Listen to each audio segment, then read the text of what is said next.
Chapter 2 के MCQs के बाद अब आप लोगों के लिए सॉल्व कॉन्सेप्चुअल क्वेश्चंस जो कि चैप्टर की एक्सरसाइज में शॉर्ट रिस्पांस क्वेश्चंस की तरफ में मौजूद होते हैं, वो आप लोगों के लिए तैयार किए गए हैं। वीडियो स्टार्ट करने से पहले अगेन रिमाइंड कराया जा रहा है, जिन्होंने सब्सक्राइब नहीं किया फ़ौरन सब्सक्राइब करें सो डैट आने वाली तमाम वीडियोस आप लोगों को टाइम पर मिल सके। क्वेश्चंस की तरफ आते हैं। पहला क्वेश्चन शॉर्ट हमारे पास है कि in a park children are enjoying a ride on Ferris wheel as shown. ये फिगर में आपको दिखाई गई है। What kind of motion the big wheel has and what kind of motion the riders has. So Ferris wheel अपने ही centre के गिर्द रोटेट करे है, तो the Ferris wheel has a rotational motion about its own axis.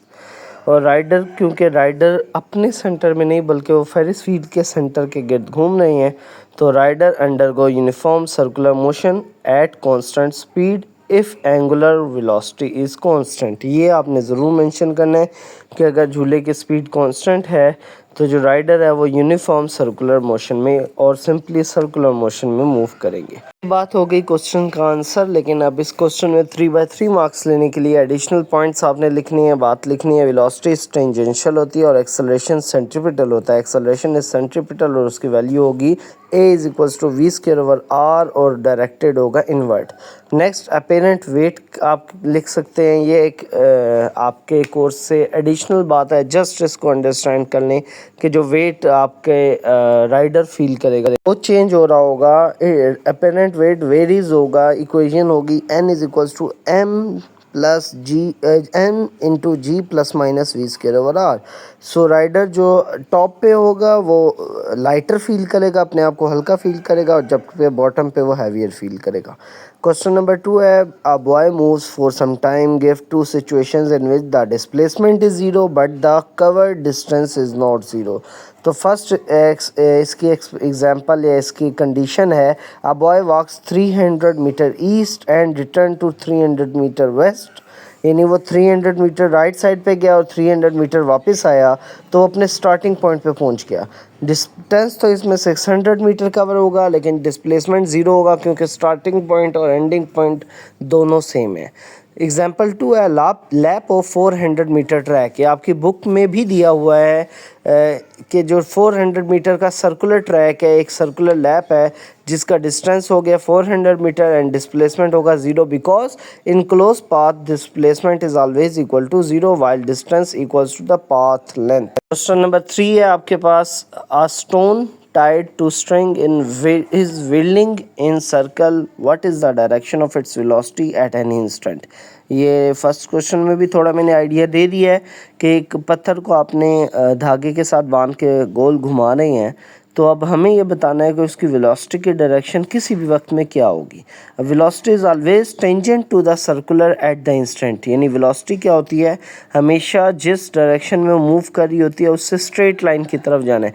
अब ये circle है ना, तो अगर आप टॉप व्यू में देखें तो स्टोन इस वक्त अपवर्ड है और वो मूव कर रहा है टुवर्ड लेफ़्ट, तो लेफ़्ट साइड पे स्ट्रेट लाइन एरो के साथ ड्रा करें तो वो टेंजेंट बन जाता है। टेंजेंट हमेशा सेंटर से परपेंडिकुलर होता है, सेंटर वाली लाइन से, यानी ये जो दरमियान वाली लाइन है जिस धागे से पकड़ा हुआ है हाथ से, उसके परपेंडिकुलर 90 डिग्री पे होता है, आइदर लेफ़्ट साइड पे या राइट साइड पे। ये डिपेंड करता है कि आपका स्टोन मूव किस तरफ कर रहा है। सो स्टोन मूव करते हुए स्पीड उसकी होगी v is equals to r omega, acceleration होगा a is equals to v²/r, points to the centre. जो एक्सेलरेशन है वो सेंटर की तरफ पॉइंट कर रहा होगा, जिसको सेंट्रीपिटल एक्सेलरेशन भी कहते हैं। इफ़ स्ट्रिंग ब्रेक्स, अगर स्ट्रिंग टूट जाए, धागा टूट जाए, स्टोन फ्लाइज ऑफ टेंजेंशियली, वो जो जिस डायरेक्शन में अब स्टोन उड़ेगा ना, स्टोन उड़ता हुआ आगे चला जाएगा, वो कहलाती है टेंजेंशियल, यानी उस वो वेलोसिटी की डायरेक्शन होगी। रेडियल मोशन में स्टोन मूव नहीं करेगा अगर स्ट्रिंग टूट जाता है। सो ये थी टेंजेंशियल मोशन और रेडियल मोशन की एक्सप्लेनेशन। नेक्स्ट क्वेश्चन नंबर 4 पर आते हैं। Is it possible to accelerate an object without speeding it up और स्लोइंग इट डाउन। किसी भी ऑब्जेक्ट की हमने पढ़ा है एक्सेलरेशन का फार्मूला होता है change in velocity over time. अगर हम वेलोसिटी की मैग्नीट्यूड को ना स्पीड अप करें ना स्पीड डाउन करें, तो क्या हम एक्सेलरेशन पैदा कर सकते हैं? Yes. Acceleration is any change in the velocity vector. याद रखना वेलोसिटी वेक्टर क्वांटिटी है तो उसका तीसरा फैक्टर डायरेक्शन भी होता है। तो यस, एक्सेलरेशन में हम वेलोसिटी वेक्टर की कोई भी चेंज ले आए तो एक्सेलरेशन होगा। An object can change direction at constant speed like a curve in a curve path, satellite in a circular orbit. ये दोनों ऐसी मोशन है कि जिनमें कांस्टेंट मोशन या यूनिफॉर्म मोशन होगी लेकिन डायरेक्शन चेंज हो रही है, उसकी वजह से उसमें एक्सेलरेशन पैदा होगा। So this is uniform circular motion, constant speed but acceleration is toward the centre, क्योंकि जब भी कोई चीज़ टर्न करी होती है तो एक्सेलरेशन सेंटर की तरफ होता है। क्वेश्चन नंबर 5 है, can a car moving towards right have direction of acceleration towards left. ये भी हो सकता है बिकॉज जब कार राइट की तरफ टर्न कर रही हो या मूव कर रही हो, अगर वो ब्रेक लगा रही है तो उसका एक्सेलरेशन राइट से उल्टी साइड पे है, राइट से रिवर्स डायरेक्शन में, और वो लेफ्ट होगी। यस, ड्यूरिंग ब्रेकिंग जब ब्रेक लग रही होगी car moves right, velocity is positive, यानी राइट साइड पे पॉजिटिव वेलोसिटी से जा रही है। एक्सेलरेशन पॉइंट्स नेगेटिव, क्योंकि ब्रेक लगा रहे हैं, एक्सेलरेशन उसके मोशन के उल्टी डायरेक्शन में, यानी उसे खींच रहा है, रोक रहा है, तो ये लेफ्ट साइड पे होगा एक्सेलरेशन जो कि नेगेटिव होगा। कॉजिंग डिसेलरेशन, यानी उसकी स्पीड को कम कर रहा होगा। एग्जाम्पल क्या है, velocity is greater than zero but acceleration is less than zero, यानी एक्सेलरेशन नेगेटिव है और वेलोसिटी पॉजिटिव है। Motion continues right briefly until speed become zero, और मोशन राइट की तरफ वो गाड़ी चलती रहेगी जब तक ब्रेक इतनी ज़्यादा लग जाए कि गाड़ी चलना ही बंद हो जाए। क्वेश्चन नंबर 6 आपके पास है, with the help of daily life examples describe the situations in which. इसके 3 पार्ट्स हैं। पहला पार्ट है acceleration is in the direction of motion, दूसरा है acceleration is against the direction of motion, against का मतलब उल्टा होता है, और लास्ट है acceleration is zero but body is in motion. तो फर्स्ट पार्ट जिसमें एक्सेलरेशन जो है डायरेक्शन ऑफ मोशन में है, तो इन डायरेक्शन के लिए cyclist speeding up net forward force, means cyclist आगे को जा रहा है, अपवर्ड जा रहा है, किसी हाइट की तरफ जा रहा है, दोनों कंडीशन में फोर्स उसे लगानी पड़ी है, तो एक्सेलरेशन उसी डायरेक्शन में होगा जिस डायरेक्शन में साइक्लिस्ट मूव कर रहा है। यानी स्पीड्स अप, जब भी स्पीड इंक्रीज़ हो रही हो तो एक्सेलरेशन और मोशन की डायरेक्शन सेम होती है। तो डायरेक्शन के वो तब होगी जो अभी कंडीशन हमने लास्ट क्वेश्चन नंबर 5 में पढ़ी कि car applies the brakes and velocity decreases. जब भी कार ब्रेक अप्लाई करी होगी बेसिकली उस वक्त वेलोसिटी डिक्रीज हो रही होती है और एक्सेलरेशन नेगेटिव होती है। लास्ट कंडीशन आपके पास है जीरो एक्सेलरेशन। जीरो एक्सेलरेशन तब होता है जब skater glides at constant velocity. जब भी कोई चीज़, एग्जांपल दे रहा है डेली लाइफ कि कांस्टेंट वेलोसिटी से कोई चीज़ जा रही हो जिसकी स्पीड में बिल्कुल चेंज ना आ रहा हो, 100 की स्पीड है तो किसी तरह वो उसे मेंटेन करके चल रहा हो, इस केस में एक्सेलरेशन ज़ीरो होता है। ग्लाइडर जब कांस्टेंट वेलोसिटी से आ रहा होगा तो उसकी कोई एक्सेलरेशन नहीं होगी, वेलोसिटी कांस्टेंट होगी। एक इम्पॉर्टेंट बात कि ये हमने पॉइंट्स की शक्ल में आपको दिए हैं। अगर कंप्लीट नोट्स आपको चाहिए इसी वीडियो के कमेंट सेक्शन में कमेंट कीजिए तो आपको वीडियो इस तमाम क्वेश्चंस के रेडी टू मेमोराइज तैयार करने के लिए रेडी नोट्स प्रोवाइड कर दिए जाएंगे, लेकिन 10 कमेंट्स होंगे तो उसके बाद उसका लिंक आपसे शेयर कर दीजिएगा। क्वेश्चन नंबर 7 आपके पास आता है, examine distance time graph of a motorcyclist as shown in the figure, what does this graph tells us about the speed of the motorcyclist, also plot its velocity time graph. तो speed जो ये graph आपको दिया हुआ है, ये book में भी दिया हुआ है, इसके अकॉर्डिंगली अगर आप देखें कि हर 1 सेकंड के बाद 10 मीटर का डिस्टेंस चेंज हो रहा है, 2 सेकंड में 20 मीटर, 3 सेकंड में 30 मीटर, तो ये कांस्टेंट स्पीड या यूनिफॉर्म स्पीड को शो कर रहा है।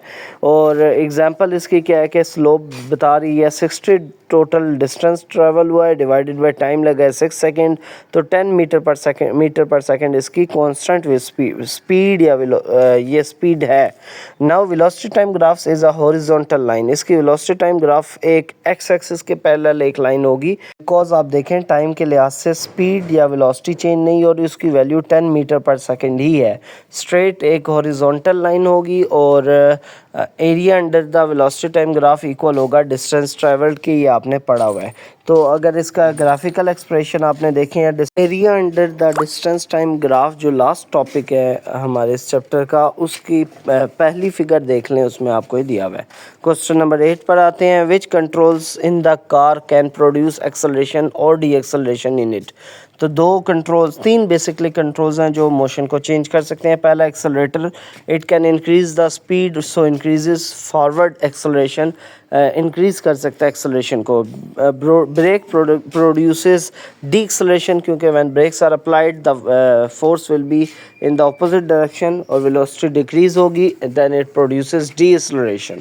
Last is steering. Steering basically changes the direction, develops a centripetal acceleration, क्योंकि जब सर्कल में या कर्व पाथ में मोशन होगी तो उससे सेंट्रीपिटल एक्सेलरेशन पैदा होगा। इन ब्रैकेट्स उसका फार्मूला दिया हुआ है, a is equals to v square over r, और gears clutch also affect torque and the acceleration, ये एक एडिशनल पार्ट है।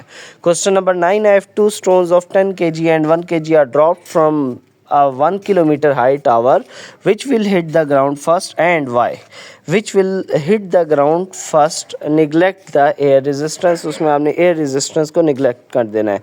तो without the air resistance both fall with acceleration 9.8 meter per second square, क्योंकि जब air resistance नहीं होगा तो आपकी बुक में वैक्यूम के साथ कॉइन और पेपर वाली एग्जांपल दी है कि जब वैक्यूम आप जनरेट कर लेंगे यानी एयर ख़त्म करेंगे तो कॉइन और पेपर इकट्ठा गिरेगा। बिल्कुल इसी तरह दोनों स्टोन इकट्ठे गिरेंगे। अगर आपने उसकी एयर को ख़त्म कर लिया, एयर रेजिस्टेंस नहीं है, तो दोनों एक ही एक्सेलरेशन से आएंगे 9.8 मीटर पर सेकेंड स्क्वायर।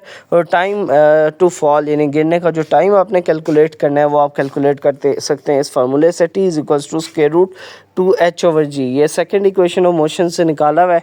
इनकी ज़्यादा डिटेल सिर्फ ये अगर फार्मूला ही आप लिख देते हैं तो ये एक अच्छा इंप्रेशन डालेगा आपके मार्कर पर और you can hit more marks. They hit the ground simultaneously, यानी दोनों इकट्ठे गिरेंगे।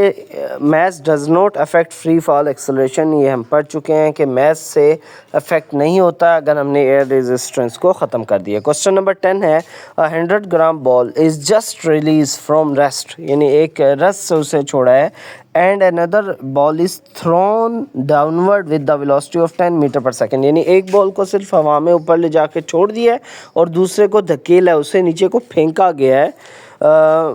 Which will have greater acceleration, neglect the air resistance. अब भी एयर रेजिस्टेंस नहीं लेनी, अब ये बताना है किसकी एक्सेलरेशन ज़्यादा होगी। Both experience same acceleration 9.8 meter per second square, because दोनों ने एक ही एक्सेलरेशन की वजह से नीचे को आना है और वो है 9 acceleration due to gravity. Initial velocity only affects the speed, वो सिर्फ शुरू की जो इनिशियल स्पीड है उसे अफेक्ट कर सकता है, नॉट एक्सेलरेशन। उससे एक्सेलरेशन इंक्रीज़ नहीं हो सकती, क्योंकि एक्सेलरेशन तब इंक्रीज़ होगी जब आप कॉन्स्टेंटली स्पीड को चेंज करते रहें। से इस केस में होगा कि release ball start V naught is equals to 0, यानी जो रिलीज बॉल जो सिर्फ हाथ से एकदम छोड़ी है उसकी इनिशियल वेलोसिटी होगी 0 meter per second. The thrown ball starts V naught is 10 metre per second square, जिसको फेंका गया है उसकी इनिशियल वेलोसिटी होगी 10 मीटर पर सेकेंड स्क्वायर। अब दोनों की जो वेलोसिटी बढ़ना शुरू होगी वो ग्रेविटी की वजह से होगी और कोई फैक्टर नहीं है, but acceleration remain identical for both. So these were the questions of exercise, conceptual question है। इनमें से कम एक या दो question board point of view से ज़रूर आते हैं, तो इन 10 क्वेश्चंस को आपने ज़रूर तैयार करना है। अगेन कह रहा हूँ, जिन्होंने सब्सक्राइब नहीं किया ज़रूर सब्सक्राइब करें, लाइक कमेंट और शेयर करना मत भूलिएगा। और जो 10 कमेंट पूरे करेंगे तो फिर ही आपको इसके नोट्स लिंक में डिस्क्रिप्शन में दे दिए जाएंगे। Thank you very much.